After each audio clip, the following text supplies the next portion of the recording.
One Piece-ийн Yonko-нор бүгд бодит хүмүүсээ санааж бичигдсэн. Хуучин шинэ далайн эзэд буюу Yonko-нор бүгд бодит хүмүүс. Хамгийн ойлгомжтой Yonko болох Kaido-гоос эхэлцгээе. Их Монгол улсын үеийн дайчин Монголын үед чи хэний хүү байх нь хамаагүй чадварлаг дайчин л бол тухайн үеийн Монгол улсад зэрэг нэмж тухайн нийгэмдээ хурдан ихдэг байсан. Kaido-гийн далайн дэмжид дотор ч мөн адил хэрвээ чи чадварлаг бол хурдан том болно. Хүссэн хүний тулаанд дуудаж байр суурийг нь булааж болдог. Өгөөдөө хааны үр өдөн болох Kaido хаан. Yonko Kaido гихнэр хаанаас гаж ирсэн одоо ойлгож байгаа байх. Kaido хаанд хөтөлөн гих охин байдаг байсан. Марко Пологийн тэмдэглэл дээр хөтөлөн гүнж маш сайн хөгжсөн биетгээс гадна маш өндөр үлэм жимхтэй гэж дүрсэлсэн байдаг. Маш хүчирхэг эмэгтэй байсан ба улсынхаа нэрчүүд дарах гэж оролцож хөтөлөн гүнж бүгдийг нь ялсан. Та нар яхийг мэдэхгүй ч би лав Яматог ч гэсэн ингэж дүрсэж хэлэх байсан. Маш сайн хөгжсөн өндөр биетэй Kaido-гийн далайн дэрэмжтэй ирчүүд дарж авч чадахгүй. Марко Поло дээрэс нь хөтөлөн гүнжийг маш чадварлаг дайчин гэсэн байдаг. Маш мэрэгэн харваач чадварлаг сэлэмчин аамхаа буюу Kaido хааны хамгийн ихтгэлд дайчин байсан. Улсынх нь нэр хүн болгон гэрлийг хүсдэг эмэгтэй байсан. Хөдөлгөөн гүнж намайг барилдаж ялсан нэртэй би суун. Гэхдээ би яалах юм бол надад нэг морь өг гэсэн эцэст нь 10,000 морьтой болсон байдаг. Монголчууд нэг азаргаар ахлуулсан сөрөг морийг нэг азарга адуу гэдэг. Нэг азарга адуу гэдэг үгийг нь Марко Поло one horse буюу нэг морь гэд орчуулчихсан гэсэн үг. Хөдөлгөөн гүнж нийт 100 удаа барилдаж 100 азарга адуутай болсон. Тэр нь нийт 10,000 морь гэсэн үг. Ямато хөтөлөн хоёр бие хаан төстэй байдаг юм байж. Гэхдээ Ямато ч нэмэгтэй юм байж өөргөө эрэгтэй гэдэг дүрх гэж байгаа бол Ямато гихнэр хаанаас гаралтай нь ярьж өгье. Японы домогт Ямато гих нэртэй ханху эмэгтэй хүн шиг хувцаслаж маш олон хүнийг алсан гих домог байдаг. Ямато ханху Кусанаги гих нэртэй сэлэмтэй ба энэ сэлэм нь Японы Сусано бурханы сэлэм байсан гэгддэг сэлэм юм. Наруто дээр Сасукегийн эзэмшдэг сэлэм.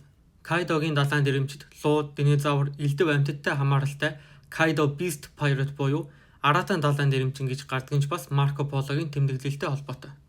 Марко Пологийн тэмдэглэлээр би энд могой гөрвлэн толгойтой 10 алхмын урттай 10 тоо өргөнтэй амьтантай таарлаа гэсэн байдаг. Нөгөө амьтан нь 4 хөлтэй, хөл болгоно 3 саруутай, нүдэн талхнаас том, ерөнд бүтэн хүн залгиж чадхаар өргөн, шүдэн том бас хурц, хүн байтхай айдас мэдрэлгүй ойртож чадах аратан үгүй гэсэн байдаг. Мань хүн энийг бичиж байхдаа эсвэл энэ амьтандаа таарахтаа мансуурсан байсан байх. Сүүлд намайг шалгахад үлэг гөрүүлж 65 сая жил өмнө өгсөн байсан. Гэхдээ хэн мэдлээ Марко Поло 13 дахь зууны хүн анх удаа том гөрөл харсан байсныгаа давсаж бичсэн ч юм билүү. Харсан амьтанд Комодо драгон байсан ч юм билүү. Тухайн үеийн Монголд ямар нэг том гөрөл байсан ч юм билүү. Ямартайч Марко Поло монголчууд энэ үлэмж гөрөлийг сүүх тэрэг хөдөлгөхтэй ашигладаг байсан гэсэн байдаг. Энэ гөрөл нь өнөн худлаа Марко Пологийн тэмдэглэлийн зөв буруу нь надад хамаа алга. Ямартайч Kaido ба Kaido-гийн далайн дэрэмжинг Марко Пологийн тэмдэглэл дээрх Монголоос санааж бичсэн. Дараагийнх нь цагаан сахалт. Цагаан сахалтыг бичгтээ Юлиус Цезараас санааж бичсэн. Цезар цагаан сахалт 2 хамгийн эртний хөгшин хаан болохоор ингэж хэлж байгаа юм биш. Цагаан сахалт Цезар 2 хамгийн алдартай хаад болохоор ингэж хэлж байгаа юм биш. Яагаад вэ гэхээр цагаан сахалт Цезар 2 хоёулаа урагч өргөмөл хүдээ халуулсан болохоор юм. Яг нь Цезарьч Брутус аав нь байгаагүй гэсэн ээжтэй нь унддаг байсан. Тэгэхээр годомжны дүрмээр Брутус хүүхдэн гэсэн үг. Брутус Цезар 2 маш сайн найзууд байсан. Тэр хоёрын харилцааг л эцэг үгийн харилцаа шиг байдаг байсан. Цагаан сахалт Цезар 2 хоёулаа өргөмөл хүдээ алуулахын өмнө өвчнгөөр шаналж байсан. Бид бүгд цагаан сахалт өхийн өмнө өвчнгөөр шаналж үргэлж тусалгуулсан байдаг байсныг мэдэж байгаа. Цезарьч бас ямар нэг өвчнгөөр шаналж байсан. Гэхдээ бид нар юугаар өвдсөн байсныг мэдэхгүй. Эпилепси гих тарих мэдрэлийн өвчин байсан байх гэсэн магадлал одоогоор хамгийн хүчтэй байгаа. Цагаан сахалт Юлиус Цезар гих хоёр дайны эрс маш хүчрхэг армийн удирдагчид хоёул өхийн өмнө өвчин шаналж байсан. Мөн аль аль нь хуулийн эсрэг тал нь байсан. Цезар Ромын эзэн хаан байсан гэдгээр алдаатай ч гэсэн тухайн үед Ром үнэндээ ард иргэд болон зөвлөлөөс хааныг сонгодог байсан. Цезар хүчээр бүгдийг нь булааж аваад Look at me, sure. Look at me, sure. I'm the captain now. Тэгээд Ромыг нэгэлхэн удирддаг болсон. Ромыг булааж авсан Цезар зөвлөлийн үед аюул занал хийлэл, зөвлөгөн бүр тараажсан болохоор занал хийлэлхээс илүү бүр өсөөд дайсан. Зөвлөлийг тараасан Цезар ингээд дарангуулагч болсон ба өөрөө ч өөрийгөө дарангуулагч гэдэг байсан. Ромд ямар ч хууль дүрэн байсан Цезар эсрэг талд нь байдаг байсан. Бичиг цаасан дээр Цезар муу хүн байсан ч гэсэн ард иргэд бол Цезарт хайртай байсан. Тухайн үеийн улс төрийн хуулийн хувьд энэ хайрлагдсан эзэн хаан маань ууг нь гэмт хэрэгтэн байсан. Яг бусдад хүнлэгдсэн цагаан сахалт төрийн хүмүүсийн хувьд гэмт хэрэгтэн байсан шиг. Ахин нэг ижил төстэй тал байдаг нь цагаан сахалтын өргөмөлхөө сквард засгийн газрынхан чахагдж урвсан шиг Цезарийн годомжны хуурайгүй Брутусыг татан буугдсан зөвлөлийн хүмүүс Ром улсыг аврахын тулд Цезар өөхөх ёстой. зөвлөл ахин бүрэлдэх ёстой гэж ятгаж чадсан. Ийхүү Цэзэрийн гэр бүлшгээ итгэж явсан хуурай хүн урвж Цэзэрийг хуурж гаргаж ирээд 60 хүн дайрч нийт 23 удаа хутгалуулж эцэст нь Брутус амийг нь тасласнаар манай эртний өмнөх 44 оны 3 сарын 15-нд Цэзэр алуулсан байдаг. Цэзэр цагаан цахалчиг 267 удаа хутгалуулаагүй гэсэн үхэл нь хангалттай адилхан байна гэж би л бодож байна. Энэ бүх төстэй тал нь хангалттай байвал цагаан цахалт нуруундаа шарахгүй босоогоор нэр төртөө үсэн шиг Цэзэр үхэхээс өмнө тэр бүх айдас гашуудал харуулслаа харуулахгүй тулд эцсийн хүчээ шахаж 2 гараараа нүрэ хаасан гэгддэг. Дараагийнх нь Шанкс. Шанксыг агуу Александраас санаавч бичсэн. Александр царайлаг үргэлж инээмсэглэл тодруулсан нэгэн байсан гэдэг. Шанкс ч бас бидэрт анх танилцуулгахдаа үргэлж инээдэг дүрээр гарч ирсэн.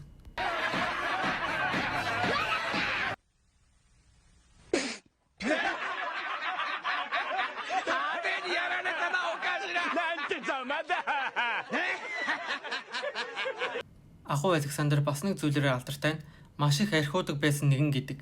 Шанкс Михавктай уулзах үедээ ч тэр цагаан сахалттай уулзах үедээ ч тэр архиудаг. Гэхдээ One Piece-ийн баг тал дүр нь архичин болохоор энийг яг адилхан тал хийж байгаа учраас дутагдaltaй юм. Шанксийн багийнхан бүгд маш хүчрхэг, бас хоорондоо найзан дундаа орсон маш дотн баг байдаг. Агуу Александр ч мөн адил өөрийн гэсэн элит багтаа байсан ба тэдэртэйгээ маш сайн найзууд байсан. Агуу Александр Шанкс хоёр хоёулаа маш залуухан хүчрхэг хаад.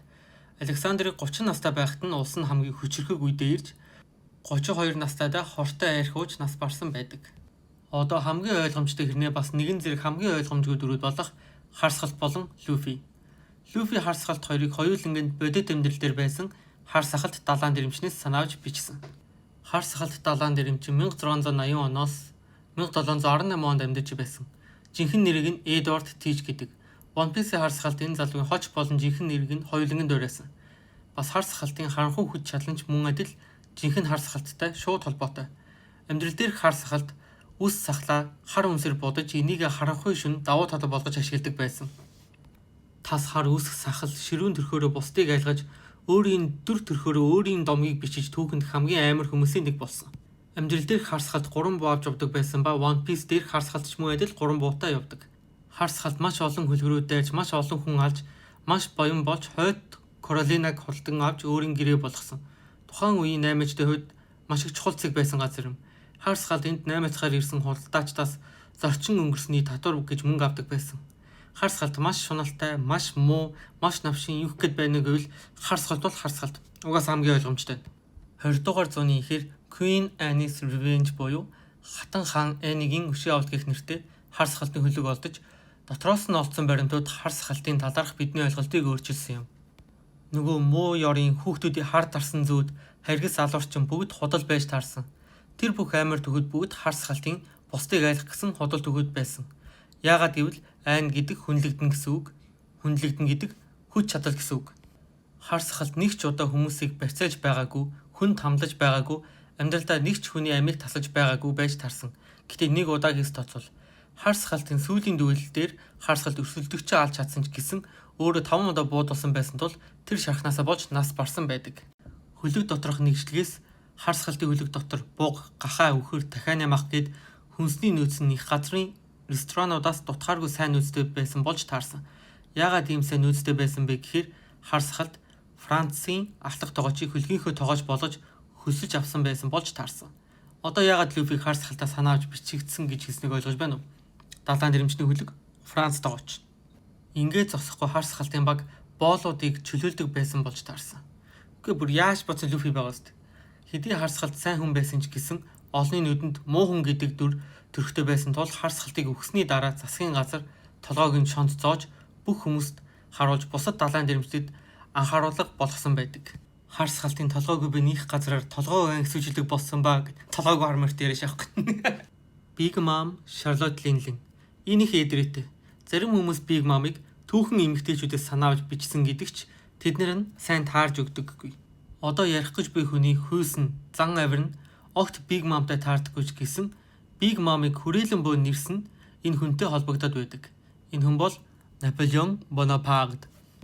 Big Mom-ийн баг хүрээлэн буй зүйлс дөрүүдийн нэр бүгд Франц байдаг. Big Mom-ийн зэвсгийнхэн нэр Наполеон. Харж байна уу? Дээрээс нь Big Mom ловтой тулалдаж ялагдсан. Юу гэх гээд байгааг ойлгож байна уу? Дахиад нэг удаа хэлж өгье. Big Mom Наполеон гэх зэвсэгтэйгээ Trafalgar Water di Looтой тулалдаж ялагдсан. Наполеон Бонапарт агуу эзэн хаан өөрийн карьерда 2 тулаанд ялагдсанаар алдартай. Trafalgar дахь тулаан, Waterloo дахь тулаан. Trafalgar Water di Loo, Trafalgar Waterloo. Наполеоны агуйн дуусны дараа Наполеон Эльба гэх арал руу цүлэгдсэн байдаг. Big Mom хүүхэд насаа Эльбафын тосгонд өнгөрүүлсэн байдаг. Багийг мартчихлаа гэж бодож байвал мартаагүй, зүгээр л багийг түүхэн агуу хүнээс санааж бишигдээгүй. Багигийн хэрхэн далайн хаан Йонко болсон энэ талаараа адил төсөөл юм. One Piece-ийг бичгэд санаа авсан байж магадгүй олон домог, сүнс чөтгөр, Японы Йокой төгөд байдаг. Кайдог энэ үлгэр домгоо санаа авсан байх гэмээр төгөд ч бий. Эдгээр төгөдийг судлал One Piece-ийн чөтгөрийн жимснүүд, Нарутогийн дөрүүд, Нарутогийн житсүнүүдтэй маш их холбогдсон байдаг. Гэтэ энэ бичлэг домог ярддаг бичлэг биш. Bye.